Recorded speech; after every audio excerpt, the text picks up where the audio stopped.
हे राम। मैं आज की शुरुआत उस महान पुरुष से करना चाहूंगा जिनकी तस्वीर आपके पीछे लगी है। सत्यमेव जयते उसके ऊपर लिखा है और आज ही के दिन 5:27 पे उनकी हत्या कर दी गई और गांधी जी जब जमीन पे गिरे तब उनके मुख से अंतिम शब्द थे, हे राम। गांधी जी ने अपने जीवन के अंदर यह कहा था कि मैं राम का सच्चा उपासक हूं, तो जिस दिन मेरी मृत्यु हो उस दिन मेरे मुख से अंतिम समय राम शब्द निकले तो मान लेना कि मैं राम को मानने वाला हूं, राम मेरे हृदय के अंदर है।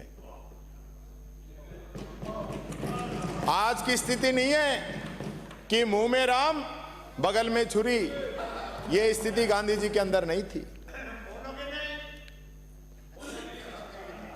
आज मुझे विपक्ष के नेता के रूप में बोलना है और आज मेरा एक एक शब्द पूज्य बापू को समर्पित है। मैं ये कहना चाहूंगा, एक ऐसी विचारधारा के लोग जिन्होंने गांधी जी को मार दिया लेकिन गांधी जी की विचारधारा को नहीं मार सके, आज भी 24 घंटे उनके दिमाग में यह रहता है कि गांधी जी की विचारधारा को कैसे मारा जाए।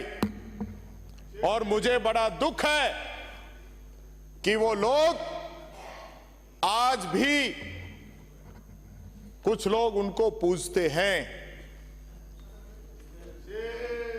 जो गांधी जी के हत्यारे थे, एक तरफ हम गांधी जी की चर्चा करते हैं, गांधी जी को श्रद्धा सुमन अर्पित करते हैं, और दूसरी तरफ उन्हीं के लोग जिन्होंने गांधी जी पे गोली चलाई उनकी तारीफ करते हैं, उनकी जयंती मनाते हैं। यह मैं कहना चाहूंगा।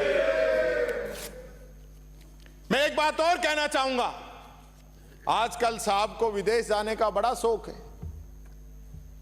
विदेश जब जाते हैं तो 10 लाख का सूट काम नहीं आता, वो एक लंगोटी वाला गांधी काम आता है। गांधी के नाम से उसकी पहचान है विदेश के अंदर। 70 के दशक में अजहर हाशमी ने एक गीत लिखा था कि मुझको राम वाला हिंदुस्तान चाहिए, मुझको गांधी वाला हिंदुस्तान चाहिए, परंतु आज छल कपट आ गया है। जबकि आप सब लोग जानते हैं कि भगवान श्री राम को निष्कपट लोग ही पसंद हैं, लेकिन आज रामचरितमानस में कहा गया था कि निर्मल मन जो सो मोहि पावा, मोहि कपट छल छिद्र ने भावा। अर्थात जो मनुष्य निर्मल मन का होता है वही मुझे पाता है, और जो कपटी लोग हैं वो मुझे नहीं सुहाते हैं। ये भगवान श्री राम ने कहा है, इस बात का भी ध्यान रखना। बीच में मत बोलिए। मैं कहना चाहूंगा, मेरा सवाल और चिंता है कि आज जो लोग सत्ता के अंदर बैठे हैं, वो लोग जहां दूसरे दलों की सरकारें हैं उनको गिराने का काम कर रहे हैं, साजिशें रच रहे हैं उनके खिलाफ। ये इनके इन प्रकार ईवीएम के कारण सत्ता तो प्राप्त कर लेंगे, लेकिन भगवान श्री राम को वो कभी नहीं पा सकते। ये मैं कहना चाहूंगा। माननीय अध्यक्ष महोदय, आज इस अभिभाषण में आपने मुझे बोलने का मौका दिया। मेरी अलवर ग्रामीण की जनता ने मुझे चुन के भेजा। मैं धन्यवाद देता हूं बाबा साहब अंबेडकर को कि जिसके बनाए हुए मजबूत संविधान की वजह से टीकाराम जूली आज इस सदन के अंदर नेता प्रतिपक्ष के रूप में उपस्थित है और हमारी पार्टी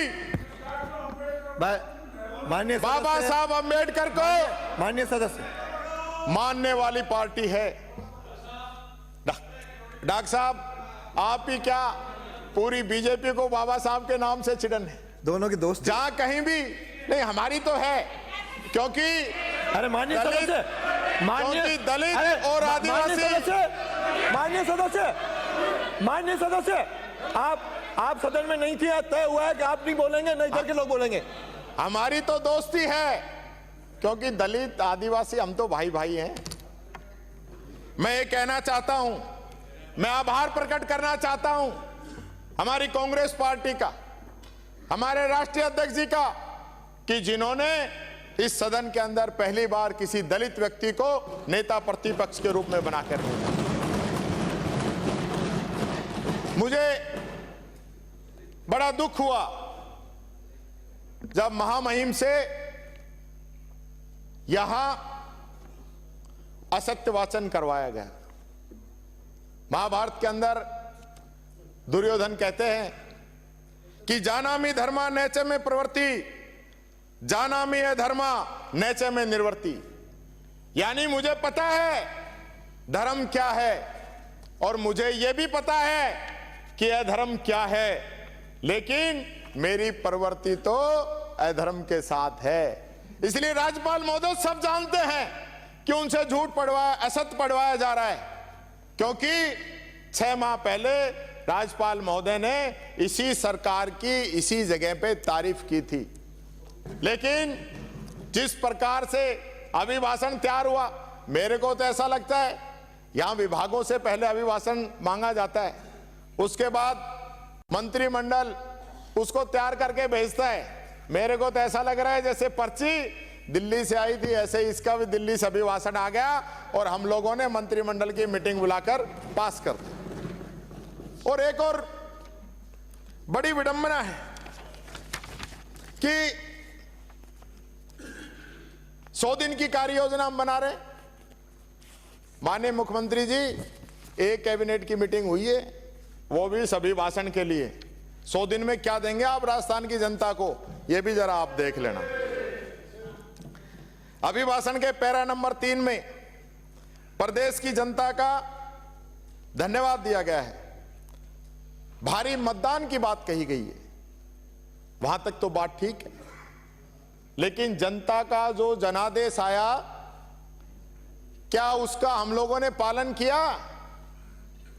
मुझे पता चला कि दिल्ली से पर्यवेक्षक यहां आए थे विधायकों से राय शुमारी करने के लिए, पर राय शुमारी न करके एक पर्ची पकड़ा दी।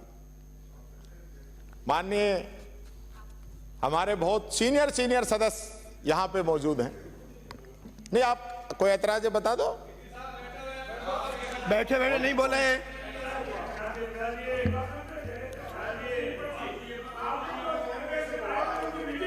माननीय कोई बैठिए, माननीय सदस्य बैठिए।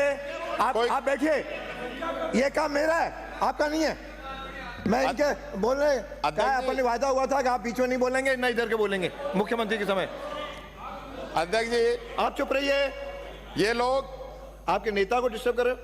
क्योंकि हमारे जो आए थे ना, हमारे यहाँ पे मीटिंग हुई है, बाकायदा प्रस्ताव लिया गया है, सब लोगों ने मेरा नाम लिया है, पूछ लो चाहिए आप इनसे, सब लोगों ने मेरा नाम लिया है।